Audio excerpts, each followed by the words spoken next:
ya kweli yako katika Mungu. Mnanielewa ndugu zangu? Mafanikio ya kweli yako katika Mungu. Kwa hiyo mzee amefanikiwa mpaka kuona na watoto wa wajukuu wake, kwa sababu amejishikamanisha na Mungu. Umesikia katika somo la Injili ya Luka sura ya 17 aya ya 11 hadi 19. Yesu akiwa anapita Samaria anakutana na wakoma 10. Wale wakoma 10 walikuwa wameteseka kweli. Ukoma ulikuwa umewaacha hoi. Na unajua kwenye mila na desturi za Kiyahudi, mtu yeyote aliyekuwa ni mkoma ilikuwa ni lazima atengwe. Anatengwa na watu wa kawaida wasije wakamambukiza ukoma.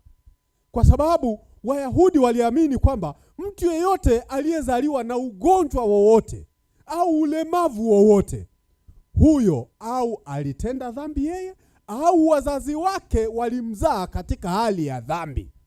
Ndio maana akazaliwa hivyo. Sasa Wayahudi waliamini hivyo, na kwa sababu waliamini hivyo, waliamini kwamba ugonjwa wa ukoma pia ni kati ya magonjwa ambayo yanamfanya mtu awe najisi, awe mchafu. Sio mchafu tu kimwili, lakini hata kiroho pia. Ndio sababu wagonjwa wa ukoma walitengwa ili wasiwanajisi wasiokuwa wagonjwa. Matokeo yake ni kwamba waliishi maisha ya kunyanyapaliwa kwa kiwango kikubwa sana. Katika mila na desturi za Kiyahudi, hata wewe uliyekuwa ndugu ya mgonjwa, ilikuwa unapompelekea chakula lazima ukisukume kwa mwanzi ili akipokee kule aliko. Msisogeleane kwa sababu atakuchafua. Ilikuwa ni mbaya sana. Sasa katika mazingira hayo ndio Yesu anapotokea, hawa wakoma wanamsihi awaponye. Na Yesu akawatendea wema huo, akawaambia nendeni mkajionyeshe kwa makuhani. Kwa nini?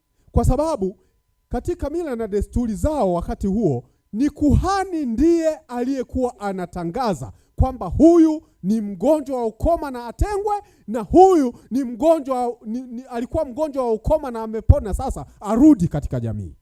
Ni kuhani. Ndio maana Yesu anawaambia nendeni mkajionyeshe kwa makuhani. Maana alijua wakati wanaenda watapona, ngozi yao itarudi katika hali ya kawaida, watakuwa wamepona, watapona. Sasa wakati wanaenda wanaenda wakapona, walivyoona wamepona, mmoja akasema hapana, siendelei na safari ya kwenda kwa kuhani, narudi kumshukuru huyo aliyenitendea wema huu. Ndio sababu yule mmoja akarudi. Na mmoja yule alikuwa ni Msamaria. Wale wengine 9 walikuwa ni Wayahudi kabila la Yesu. Yesu anastaajabu. Wamepona watu 10. Amerudi kushukuru mmoja tu. Wale 9 wako wapi? Hawakuonekana kati yao waliyerudi kumpa Mungu utukufu, ila mgeni huyu. Maana kabila la Samaria kwa Wayahudi lilikuwa kabila la wageni wapagani, watu wasio na Mungu, watu wa kabila la washenzi. Sasa huyu aliporudi kutoa shukrani zake kwa Mwenyezi Mungu, kwa Yesu, Yesu alimwambia inuka, imani yako imekuponya. Jamani, tujifunze kushukuru. Tujifunze kumshukuru Mungu. Kwa sababu watu wengi tunabidii ya kumuomba Mungu kweli. Tena tunamuomba wakati mwingine vitu vya hovyo kabisa. Mungu naomba unijalie hiki, Mungu naomba unijalie nizae mapacha, Mungu naomba unijalie ndege, hata basikeli hana. Anaomba ndege hata basikeli hana. Lakini Mungu mengine anayaona yana maana, anayajibu, na mengine anayaweka kapuni. Sasa turudi kwa mzee Paulo. hapa kwetu Nguruka, ni wazee wangapi ambao Mungu amewajalia kuishi hapa duniani umri mrefu na wakamshukuru Mungu? Ni wangapi? Ni wangapi?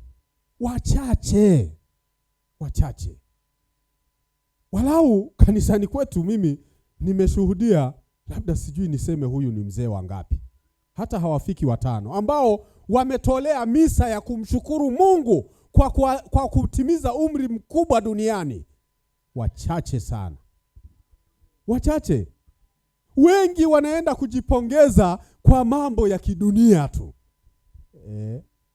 Kwa mambo ya kidunia tu. Lakini mzee amesema hapana, nitarudi nimshukuru Mungu. Hongera sana mzee. Hongera kumshukuru Mungu. Na hiki ndicho kitu Mungu alikuwa anasubiri ukifanye wewe. Najua hiki kinafanyika kwa ushirikiano wako na watoto na wajukuu wako. Tunawapongeza nao pia. Tunawapongeza. Kwa sababu hiki kitu ni kitu kikubwa sana. Jambo la kumshukuru Mungu ni jambo kubwa sana. Watu wengi tunasahau kushukuru. Unaona hata katika maisha ya kawaida. Ni wanawake wangapi ambao wanawashukuru waume zao, asante kwa kuhemea, nimepika, ni wangapi? Ni wanaume wangapi ambao baada ya mke wake kuwa ameivisha ugali na amekula ameshiba, mpaka anatoa hewa mbalimbali, ni wangapi wanakumbuka kumshukuru Mungu? Ni wangapi? Kumshukuru mke, asante umepika kaugali na shukuru. Wangapi? Wengi wanasema si nilihemea. Nilihemea, amepika nilivyohemea. Hapana wewe. Kupika chakula ni kama kusindika kitu kiwandani. Ni kazi. Wewe kupika chakula mpaka kiive. Ndio maana siku hizi wanawake wengi wanaviipua bado vibichi. Kwa sababu kupika sio lele mama. Kuna kukatakata vitunguu humo. Mara kisu kikukate. Mara sijui harufu ile upige chafya. Halafu kinafika mezani kiko vizuri. Baba, akina baba, shukuru. Sema asante. Na ninyi kina mama, sema asante. Asante mama yangu. Kwa hiyo nimepata na mimi kazawadi jamani. Tumsifu Yesu Kristo. Tujifunze kushukuru. Hata ninyi watoto, shukuruni wazazi wenu. Wazazi wamekulea, umefika hapa ulipofika, shukuru. Na hii ndio sehemu ya shukrani tunayoona hawa kina Gloria wanaifanya kwa mzee Paulo. Ndio sehemu ya shukrani hii. Wanamshukuru kwa yale aliyowatendea, amewalea. Tujifunze kumshukuru Mungu. Mimi huwa namwambia Mungu asante kumchukua baba na mama yangu mapema, kwa sababu vinginevyo huenda kuna watu wangekuwa wanakosa huduma. Mimi nimeenda kuwaambia wazazi hamjambo nyumbani kwetu Kibondo. Na Mungu alilijua hilo akasema nawachukua mapema ili nikukomeshe, utulie na watu uliokabidhiwa na Mwenyezi Mungu. Tumsifu Yesu Kristo. Kwa hiyo ndugu zangu, tujifunze kushukuru. Mungu anatutendea mangapi? Mungu amemtendea mzee Paulo mangapi? Mungu amekutendea mangapi? Fikiria ulivyosafiri, halafu Mungu akakuepusha, wengine wakafa katika ajali, wewe ukapona. Kwa nini usimshukuru Mungu? Fikiria ulipojifungua.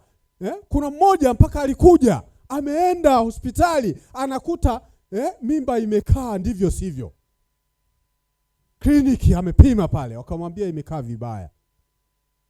Hakwenda nyumbani, alipita parokiani, akaja akasema baba paroko, nimepima wamesema mtoto hajakaa vizuri tumboni. Naomba basi unibariki japo uguse tumbo langu. Mungu anisaidie. Nikamwambia mama, hiyo kazi mbona ndio tumesomea? Nikasali, nikambariki, nikaligusa na tumbo. Alipokwenda kliniki mara ya pili, vipimo vikaonyesha mtoto amekaa vizuri kabisa. Kwa hiyo ndugu zangu, tuishi maisha ya kumtumainia Mungu na kumwamini Mungu. Ndio maisha aliyoishi mzee Paulo. Na sisi sote tulioko hapa tuendelee kumshukuru Mwenyezi Mungu kwa mema mengi aliyotutendea, na siku ya leo tuishereheshe kweli. tuipe furaha. Ndio maana nasema mtu mwenye hasira na mwenye wivu na mwenye chuki hapa atoke hapa, hana nafasi.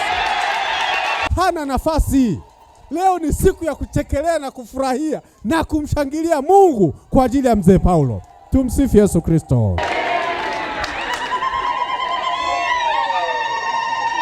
Ndugu zangu, tusimame tukiri imani yetu. Nasadiki kwa Mungu mmoja, Baba Mwenyezi, Mungu wa mbingu na dunia, na vitu vyote vinavyoonekana na visivyoonekana. Nasadiki kwa Bwana mmoja, Yesu Kristo, mwana pekee wa Mungu, aliyezaliwa kwa Baba tangu milele yote, Mungu aliyetoka kwa Mungu, mwanga kwa mwanga, Mungu kweli kwa Mungu kweli, aliyezaliwa bila kuumbwa, mwenye umungu mmoja na Baba, ambaye vitu vyote vimeumbwa naye. Alishuka kutoka mbinguni kwa ajili yetu sisi wanadamu na kwa ajili ya wokovu wetu. Akapata mwili kwa uwezo wa Roho Mtakatifu, kwake yeye Bikira Maria akawa mwanadamu. Akasulubiwa kwa ajili yetu sisi, kwa mamlaka ya Poncio Pilato, akateswa, akafa na akazikwa. Siku ya tatu akafufuka kadiri ya maandiko, akapaa mbinguni, ameketi kuume kwa Baba. Atakuja tena kwa utukufu kuwahukumu wazima na wafu, nao ufalme wake hautakuwa na mwisho.